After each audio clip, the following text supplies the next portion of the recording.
Our learning goal today is I can draw inferences about a population given a random sample. We can make valid claims about a whole population when a sample is representative. Okay, what are inferences? And you might have heard this word in your English class. Inferences are logical conclusions based off of premises known or assumed true. So, again, hopefully you heard the word inferences before.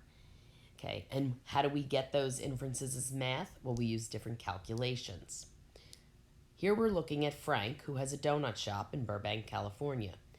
He surveyed and collected a random sample of 200 people regarding their favorite donut.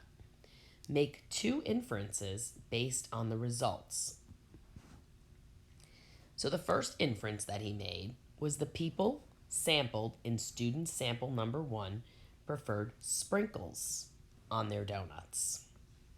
And if you look, the total number of donuts or of people that he sampled were 200. And out of those 200, 87 preferred sprinkles.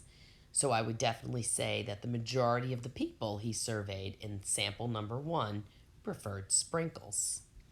His second inference, he talks about student sample number 2, and he says that they did not prefer glazed donuts.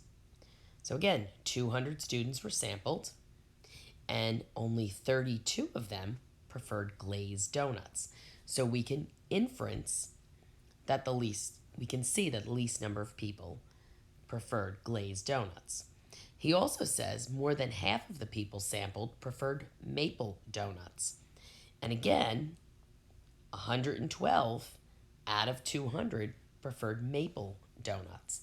Therefore, I can tell that that's more than 50% of the people, or more than half of the people.